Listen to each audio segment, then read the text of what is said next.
And Russian President Vladimir Putin is all set to visit India on the 4th of December. And this is for a high-stakes bilateral summit with Indian Prime Minister Narendra Modi. And at the heart of this visit is a newly finalized agreement on the mobility of skilled and semi-skilled workers. Indian Ministry of External Affairs officials said that the document has been finalized and is going through internal processes before signing. Economic cooperation will be a key focus during this summit. Bilateral trade has crossed $65 billion and is driven largely by India's import of discounted Russian crude. Yet the relationship remains heavily tilted in Moscow's favor. Kremlin spokesperson Dmitry Peskov acknowledged India's concerns, saying that Moscow wants to buy more from India and is looking for joint efforts to correct the imbalance.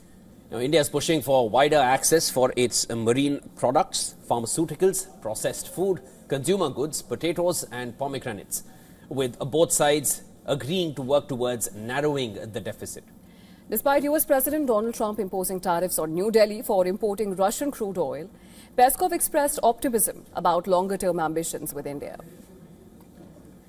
On energy, Moscow says supplies to India remain stable despite sanctions. India reiterated that private companies make oil purchase decisions based on global market conditions. New Delhi is expanding its footprint in Russia with consulates in Kazan and soon Yekaterinburg, alongside negotiations for a free trade agreement with the Eurasian Economic Union.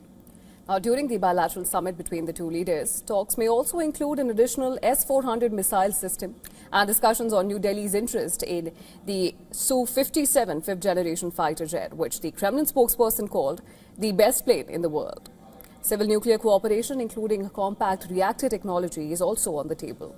Now, additionally, the two leaders are likely to discuss issues related to terrorism and the ongoing Ukraine conflict.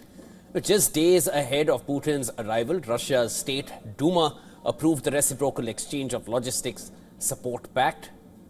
Signed earlier this year, RELOS allows military aircraft, ships and personnel from both countries to use each other's facilities for exercises, for training, humanitarian missions and disaster relief.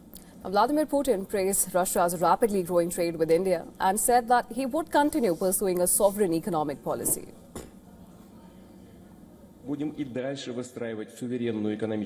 We will continue to pursue a sovereign economic policy and act externally based on our own national interests, the needs of domestic businesses and our citizens. We will fulfill our obligations to foreign partners and expand cooperation with those countries that are interested in it.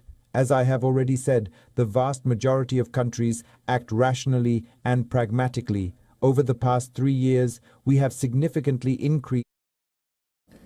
Separately, in a display of regional military cooperation, Pakistan and China, they launched their joint counter-terrorism exercise Warrior 9 on the 1st of December. The exercise was aimed at enhancing interoperability between the Pakistan Army and China's PLA and highlighted the deepening defense partnership between the two countries.